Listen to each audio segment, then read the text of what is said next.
আসসালামু আলাইকুম everyone, welcome to my new another blog. চলে আসলাম নতুন একটা ব্লগ নিয়ে। দেখো তো কে এটা, তোমাদের টিহামণি। টিহামণির কিন্তু নিজের কোনো খালামণি নেই, তারপরে অনেক কাছের মানুষই টিহামণির নেই, এই জন্য তোমরা টিহার খালামণি হবে। হবে মা, বলো তো, বলো খালামণি হবে।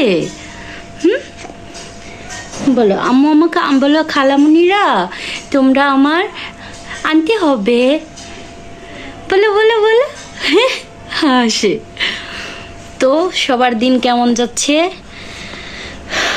বাচ্চার মায়েরা যদি ভিডিওটা দেখো তাহলে তাদের উদ্দেশ্যে, তোমরা কেমন আছো, তোমাদের দিন তোমাদের সোনামণিদের নিয়ে কিভাবে কাটছে?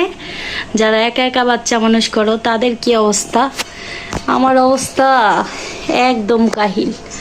বিশ্বাস করো, এই মেয়ে যে পরিমাণ জ্বালায়, দেখতে দেখা যায় না ছোট্ট মানুষ, সে যে কি বিটলার বিটলা, সে যে কি পরিমাণ দুষ্টামি জানে। খাটে থেকে এখনই সে পড়া যায়, সে শুধু খাটে থেকে পড়া যায়। তারপরে কি করে, তারপরে সে খাটের উপরে এই যে এই জায়গাগুলোতে কোনো কিছু রাখা যায় না, শুধু তার ফিটারটা ছাড়া দেখো কিচ্ছু নাই, সব সরায় ফেলছে। আর ছোট একটা ফ্যান তার, এগুলো নিয়েও সে গোস্তাগুস্তি করে, সব কিছু ফালায় দেয়। কয় কি রে, আমার মা কি আমার ভিডিও চালু করে আমার নামে বদনাম বলতেছে, খালামণিদের কাছে বদনাম করতেছে। টিহামণি অনেক দুষ্ট হয়েছে। টিহামণি কি করে গাই জানো? আমার টিহামণি খাটে সব জিনিসপত্র নোংরা করে ফেলে, তারপরে অনেক দুষ্টুমি করে। দেখো কি করতে চায়। কি করবে আম্মু, কি করবে?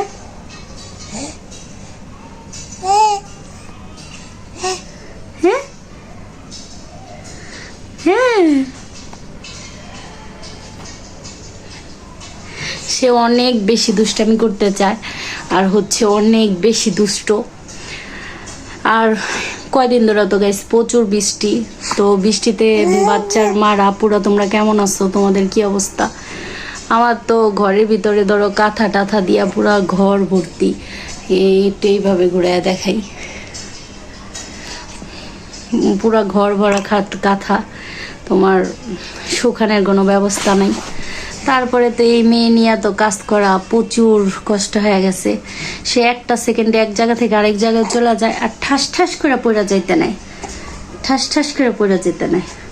আল্লাহ রে, আমার মুখ খুল্লা ফেলবো, মুখ খুল্লা ফেলে। আম্মু বলো তো, বলো খালামুনিরা তোমরা কেমন আছো, বলো তো। সে আবার 2 দিন ধরে ডাক শিখছে, সে আবার বলে আব্বা আব্বা, আম্মা আম্মা, এটা বলে না, এটা বলো। আমার মুখের উপরে হামলা দিতেছে গাইস। খুলে না আম্মু, খুলে না খুলে না খুলে না খুলে না। এই যে দেখো, এটা কে? এটা আমার টিহামণি, এটা আমার সোনামণি। তারপরে এই যে দেখো গাইস, সে শুধু শুধু কান্না করব, শুধু শুধু কান্না করবো, ঠাস ঠুস লাথি মারতেছে, ঠাস ঠুস লাথি মারতেছে। ফিটার এই যে গোলাইছি, সে দুধও খাইব না। খাও দুধ খাও, খাও দুধ খাও, দুধ খাও, খাইব না। বিশ্বাস করবো, একা বাচ্চা মানুষ করা যে কত কঠিন, যারা একা মানুষ করে তারাই বলতে পারবো। মানে ক্ষুধার যন্ত্রণায় ছটফট করি, তারপরেও খাইতে পারি না।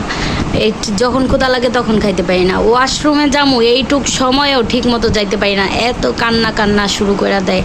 আর খাটে থেকে পড়ে যাওয়ার ভয়, তারপরে ঘুমের অভাব, এটার কথা আর কি বলবো। যারা স্বামীরা আছেন তারা অন্তত বউদের ভালোবাসেন, সময় দিয়ে একটু সাপোর্ট করেন, কারণ একটা মেয়ে যে বাচ্চা হওয়ার পরে ঘুমের জন্য কি পরিমাণ ছটফট করে সেটা বাচ্চার মারা ছাড়া কেউ বুঝবো না। আমি এত কষ্ট করি, মনে হয় একটু ঘুমাইতে পারতাম, 1 ঘন্টা ঘুমাইতে পারতাম। আসলে কি বলবো, বলার কোনো ভাষা নাই। তো আপুরা তোমরা যদি আমার ভিডিওটা দেখো, সবাই আমার পাশে থাইকো, এইভাবে ছোট্ট ছোট্ট আমাদের সুন্দর সুন্দর মুহূর্তগুলো তোমাদের সাথে শেয়ার করুম। আমাদের মা মেয়ের একা একা থাকি তো সময় অতটা কাটে না, এই জন্য ভিডিও করা।